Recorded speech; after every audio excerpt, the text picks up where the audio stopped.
Je sais très bien que chacun d'entre vous serait prêt à me planter un couteau dans le dos si je ne vous apportais plus rien. Car c'est ainsi que ça fonctionne. Nous nous servons les uns des autres. Au sommet, vous êtes toujours entourés. En revanche, si vous dégringolez, il n'y a plus personne pour vous relever. La clé, c'est d'avoir toujours une longueur d'avance pour éviter de trébucher.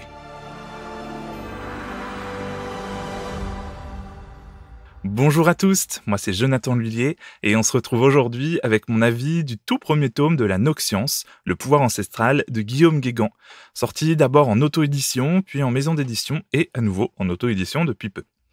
Pour info, j'ai lu et chroniqué ce roman en 2020. J'en profite pour faire une petite pub pour mon autre podcast, Literview, car Guillaume sera mon invité pour le mois de février. Alors, allez checker ça. En attendant, voici le résumé de ce premier tome. Un individu appelé l'émissaire décime un à un les doyens des sorciers.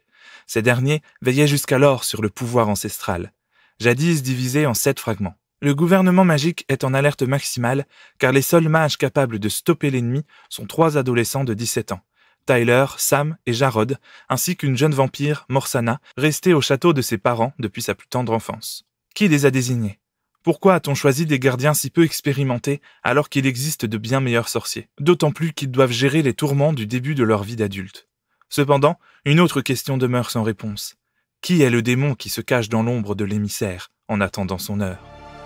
La chronique. J'aimerais commencer par remercier Guillaume, mais aussi toutes les auteurices ou créatrices en général.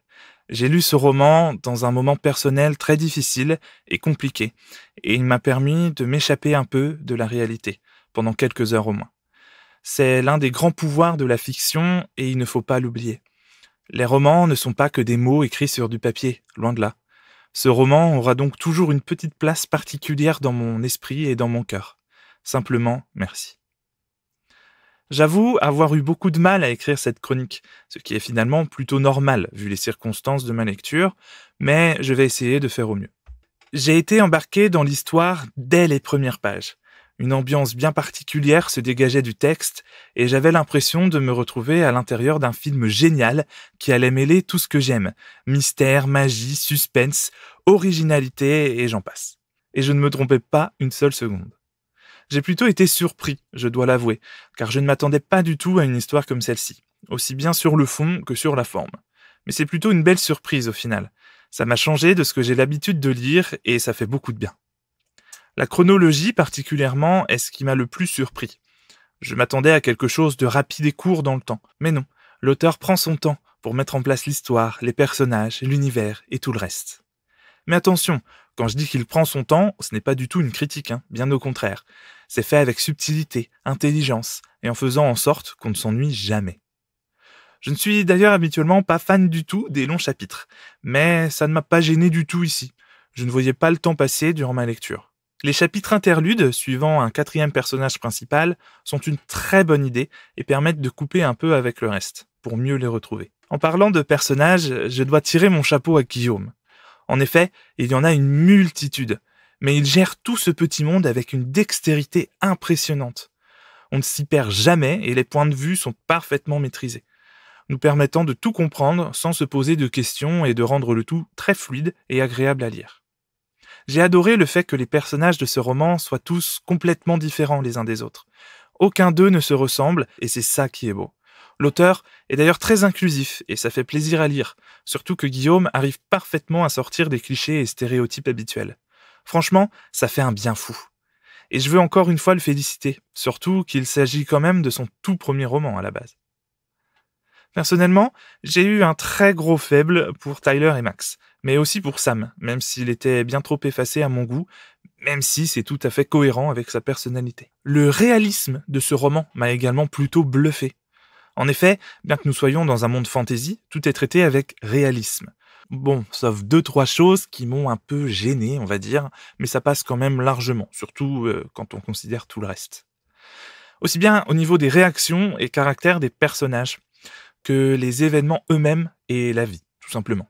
En fait, Guillaume ose énormément de choses, mais arrive à rester complètement réaliste. Et surtout, il assume absolument tout. En effet, chacune des actions, chacun des choix ont des conséquences. Tout comme dans la vraie vie d'ailleurs. Mais c'est souvent oublié complètement en fiction. On trouve toujours un twist scénaristique un peu tordu pour expliquer telle ou telle chose, ou pour revenir en arrière, annulant généralement toute conséquence aux actions des personnages, ou en tout cas les conséquences les plus ennuyantes. Ici, ce n'est pas le cas du tout, et ça rend le tout très prenant et réaliste. Au cas où j'aurais pas dit c'est réaliste, hein. La fin m'a d'ailleurs beaucoup surprise, de bien des façons, mais je vais pas vous en dire plus pour pas vous spoiler, évidemment. C'était spectaculaire, et l'auteur ose vraiment tout, dans tous les sens du terme. Ça fait tellement plaisir. Voilà, je vais donc m'arrêter là pour cette chronique, mais vous l'aurez compris, j'ai complètement adoré ce roman, et j'ai vraiment hâte de lire la suite, de découvrir encore plus en profondeur cet univers si riche, et de retrouver ces personnages attachants et vrais. Je ne peux que vous conseiller de vous procurer ce petit bijou. Les démons sont des êtres extrêmement puissants, immortels et coriaces. C'est pourquoi les forces du mal fascinent beaucoup de sorciers.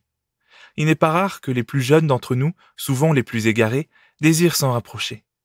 La plupart du temps, ils reviennent dans le droit chemin, mais il arrive parfois qu'une poignée de sorciers s'en écarte définitivement et s'engage sur la route des ténèbres.